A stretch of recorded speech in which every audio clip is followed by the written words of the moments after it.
What's going on, y'all? It's J Small Reviews here, back at it again with another video. Just dropped, new battle just dropped the URL app, a very highly anticipated performance that was talked about very much so the night of. And as you guys can see, this is actually going to be, for the first time in a minute, a battler's spotlight on Swervoo. We will be recapping Swervoo versus Cortez. Great performance for Swervoo. I think a guy that just really has always been considered talented but hasn't gotten that many opportunities. I thought the light work versus Tay-Rock, although he lost, especially his third, he really showed out and just showed he has tons of talent, you know what I'm saying?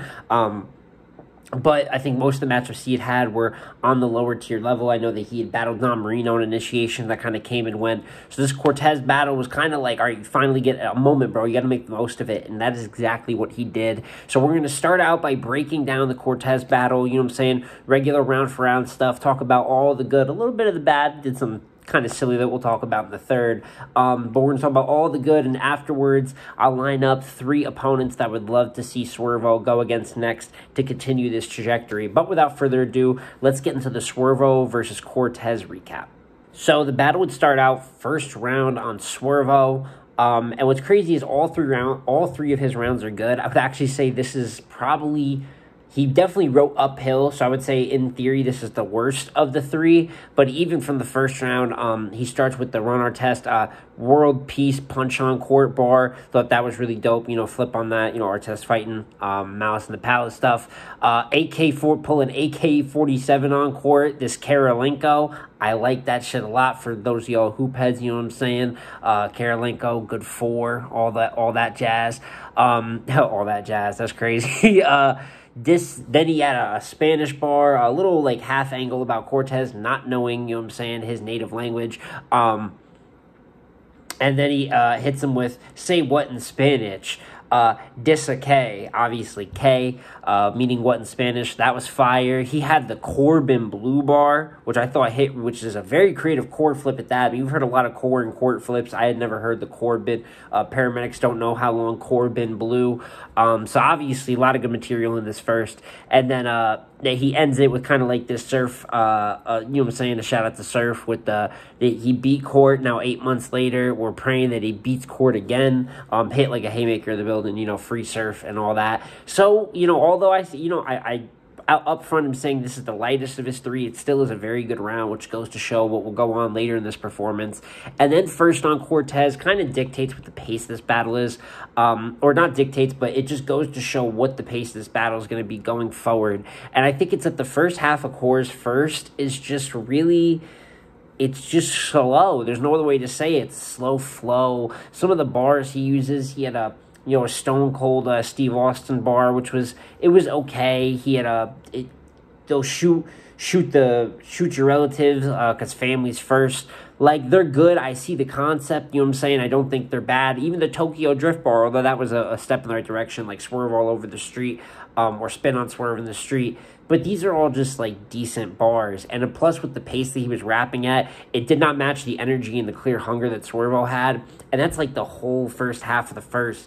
And it just kind of, like, really puts you in a tough spot. It means the second half of your first has to be incredible. And it just really isn't that. He had the thought about Coke, the grade A, can't shut down bodega. Thought that was pretty fire. And then the drive off, I'll shoot him my op and drive off, playing my ops music. Probably his best bar of the round was that towards the end.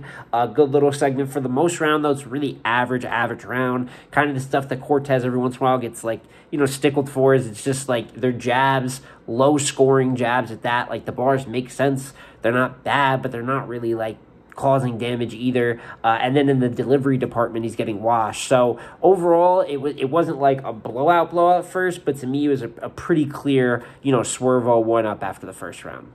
And then getting into the second round, I think this is really the second and the third is where that breakout performance, why this Swervoo performance is rated so highly. And it really starts right at the top of the second, kind of a bar addressing like the league beef, and then talk about bringing ARP to court. Thought that was fire. But when he hits the edible arrangement bar, I'd say about this is like 8 or 10 in, right? So he hits the edible arrangement bar, and from there is where it gets crazy. And there's one haymaker that I want to highlight that I think more than any of them, where I think the setup, everything he did about it is more than just the bar itself, and that's the Never Would Have Made It haymaker.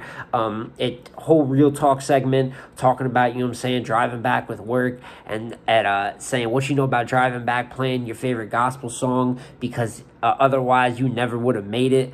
Thought that was fire, obviously referring to the famous gospel song. So just the whole way he set that up, though, I think the delivery, the pace, and kind of like the passion he raps with, it gives like an emotion. You know what I'm saying? There's people that can kind of feel the bar, and when you act it out to that full format, that's why he gets so much momentum in the building, believing in him. Not only for the fact I believe it's a home game for him. You know, he's from around that area, but build-ups like that are kind of what separates the stars from regular. It's a great bar. You know what I'm saying? There's been some good never would have made it bars, but the way he set it up relative to his situation too made it, you know what I'm saying, kind of an introspective little real talk piece. I just thought that was a really impressive part of his second, and I could go on and on. Different weapons and all different kinds of secret compartments in my car. I wouldn't even tell Jesus to take the wheel because he don't even know what's in the whip. That hit crazy in the building too. The Contempt in Court bar, the Cinnabon bar was ridiculous. The B&E, I even skipped math class to go break into houses, so on my report card I knew it would B&E. Absolutely ridiculous, man. His second is definitely star. Flash's first was good, but the second is why people are talking about Swervoo so much out of this performance. And then Cortez's second, it's decent, and I think that's really something. I don't think Cortez was like terrible in this battle. I know that because of the margin, people were saying he lost by, body bag in the building, this and that. But actually, his material, as it usually is with Core, is pretty solid. He starts out with the, you trying really hard today, kind of rebuttaling, trying to get the energy on his side using comedy. And then he at the bar, you're always on Peacock, like streaming apps. That was okay. And I think that's really the thing with a lot of these Core bars is that they're not bad, but they're just solid. The one bar he had that was crazy, and my whole crew acting bad, like we on Tubi. Definitely fire. I didn't even know he said that. Funny enough, Easy just had a really good Tubi bar against Hitman, so you got to show that love. You know what I'm saying? Looking back, that obviously came beforehand, and I thought that was decent. Even a breakdown about his last few years in battle rap, things of that nature. I thought he gives you a little well-rounded round, couple good lines, and that's what Core just was in this battle. It's not a bad performance, but he's just doing okay and solid compared to someone who's clearly way more motivated for this plate and giving it his all. So it was a really, really clear Swervoo 2-0 going into the last round. And then as we get into the last round, to me, this is where it gets crazy. This is where all the highlights came from. And this is where he gets kind of into a little bit of like a career breakdown bag of Core, which I think is really good versatility to show, especially in like one of your first true shot plates. Kind of breaking down on Core, hasn't always been consistent, or he chased her for 10 years, and even through those 10 years, he wasn't consistent. He wasn't always one of the best like some of the other vets. And you can't pick when to be special. You ain't Cuban Gooding Jr., crazy haymaker that we didn't even know how much more would lead into. Because after that start, he goes more into the career breakdown, being like, oh, well, Suge's got the pocket check. Hitman did the remix. Surf's got the AMG mode. Da-da-da-da-da. But with Core, all you got is a slogan. With you, there's literally nothing to speak about. Really like that. That is very impressive. And those are the type of bars that take you the next level and make people pay attention to you, that matter, that book the battles. It's very tailored to a vet at that. These, the Xavi vet performance, but it's very tailored, showing that it's not just your best court flips. It's not just that you could perform and be really loud. Maybe you wrote some of your best just one-liner bars, but to be this tailored, do a career breakdown like that, involve his slogan, the momentum was all the way on his side, and he uses that to go on like a 4-chain haymaker streak. He goes from the nothing to speak about. Shoot at your homie, got your man, Pete Carroll, he should have ran. Crazy. Crazy thoughts, I'm doing bad. They told me I had Cortez and VA. I tried to murder Av. Shuts the building down. Flips it upside down. And that's when you know it's something special. You got Smack reacting. Tay-Rock's coming out looking like, geez, I mean, kind of yoked him up crazy because it's all the pushing. But the whole stage collapses in on himself. Even Core sitting there like, yeah, this shit is happening. It's a moment, and that's how you make yourself a star. Even if it's on an outside card, you were on one of the less talked about battles, kind of in a situation where it could have just been a battle that came and went, and you made it a moment. You made yourself a performance that had to be talked about. But funny enough, afterwards, he lands a cool Young Thug in court, pill hiding bar about Young Thug apparently taking the perk in the courtroom. Anybody saw that on Twitter? But then he chokes, and it's really an unnecessary choke. Clearly at a bar he wanted to get off before the round ended, something of that nature. But he thinks about it for too long, and even just when it kind of turns into a choke and you can't even really justify it is when he calls time. Next time, and I'm sure Swervoo knows it was silly, you know what I'm saying, looking in hindsight, but if he just calls time the second he even thinks he's forgetting his material, you've already ended on a legendary round. Shit, you could have cut it at the Murda Ave bar, and you already would have had, legendary round is crazy, but a highlight round is, you know what I'm saying, the round I should use, but you already had your breakout round, you know what I'm saying, but I get it, adrenaline in the moment, I'm not a battler, I could definitely see in the moment, how he gets caught up, but then, Cortez actually is a really heartfelt first half of his third about, depression he's been going through and his mother beating cancer. Shout out to Cortez and, you know what I'm saying, Mom Dukes. I think that's absolutely beautiful, man. To talk about battling tears while battling tears, definitely dope. And he had a couple more bars at the end, got in his gun bar bag, but kind of by default, Cortez wins the third. That's the funniest part. Swervoo's best round by far is the third, but due to that weird choke at the end, you could definitely, you know what I'm saying, give it to Cortez. I give it to Cortez. You know what I'm saying? You have to lose rounds you choke in, but thankfully, I don't think it causes any difference here. And people are going to probably call it a 30 anyways because Swervoo got the first 2 rounds clear as hell. But I did have Swervoo very clearly winning this battle 2-1. And with the recap portion wrapped up, and funny enough, I know a lot of people are going to give Swervoo the third. That choke might even not be counted as a choke by some people, might get lost in history. I mean, the battle was lopsided by the time it got there. But no matter how you're going to call it by the numbers, it's definitely a very clear win and still that breakout performance for Swervoo. Just don't have a choke like that again. It's unnecessary. With that being said, we can get to the book-em portion that I do with the Battler Spotlights. Shorter one, we do it for 3 when I do a review, but it's just listing out the next 3 plates that I think would be good for Swervoo, what he could take kind of to transcend upwards and keep proving, with number 1 being the plate that I think I like, the biggest plate that I want him to go against, like a top tier, but it's almost like a booking plan in a way. Like, this is kind of the way I'd hope to see him, climb the ranks. And at number 3, we do have another vet kind of in that Cortez-ish area, in that little bit of a gatekeeper section right now, and that is Clean Paper. Now, Clean just came off of, even though we haven't seen it yet, a really rough loss to Swamp on Redemption 2. And with that, I'm sure there's going to be some sort of, I don't want to say punishment, but, they were building up. The Ace battle didn't go great. That was definitely a rise in comp for him, I think, since he got to URL, and then the Swamp battle goes the way it goes. I could see them, pulling Clean back and at least having him do 1 or 2 more battles, get in the groove of things. I think Swerve is great. I don't think it's like a bad look for Clean, even though it's an up-and-comer.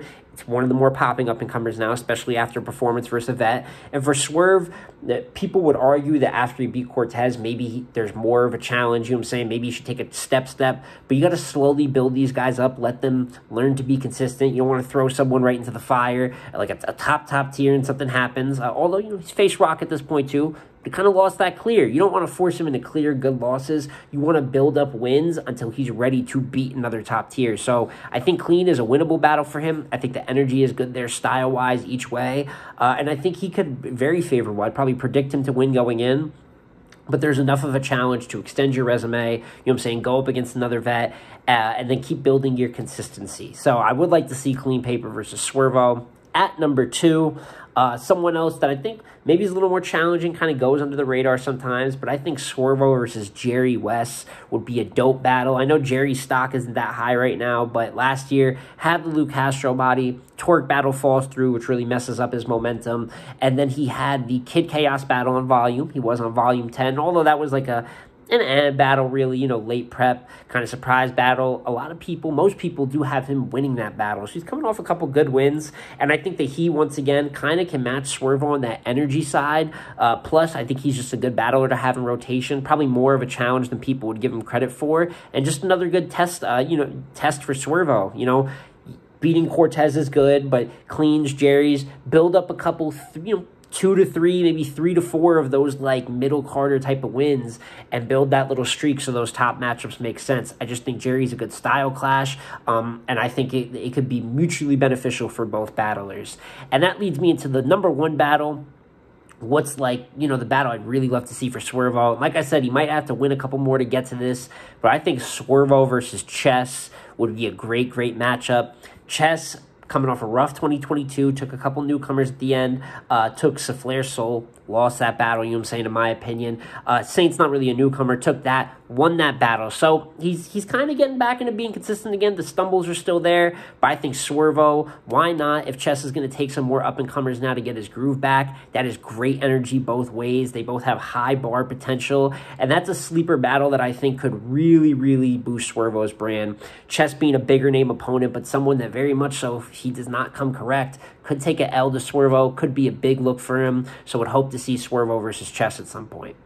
And that does wrap up my full battler spotlight on Swervoo. A great performance on the outside card. Definitely should be proud of himself, and I feel like definitely is announced this UM4 class, as we all knew at the time, really didn't get the opportunities they deserved post-tournament. I mean, even if some of them did not look the most promising, if it didn't look like, if it looked like more of a top-heavy class, especially compared to previous classes, I still think that they need the opportunities to prove themselves. And even though it came late, you're seeing true foe, right? Even though it was a little hit or miss, beats Geechee Gotti in the judge battle, has the good battle with O-Red. So he's definitely proved that he can be in rotation. And Sheed happens, speaks for itself. Kid Slade is kind of be a crazy situation, but he gave great material when given the chance. And now you got Swervoo in the mix too. So I hope that he gets more opportunities coming up. Don't super force feed him either, Don't be taking 4 battles, in 40 days or something of that nature. Don't slow it all the way down, but pace yourself a little bit. Take these matchups smart. Hopefully he doesn't run into any 2 top tiers too early, but I think there's star potential there.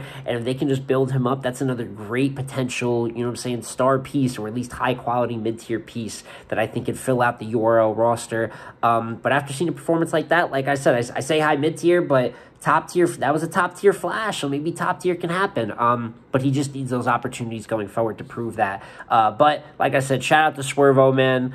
Great battle. We'll be reviewing more of the outside drops as they come out. I know Mac and Fonz are around the corner, so expect a bar for bar review on that. But it's been J Smo Reviews again, y'all, and I'm gonna catch you on the next one.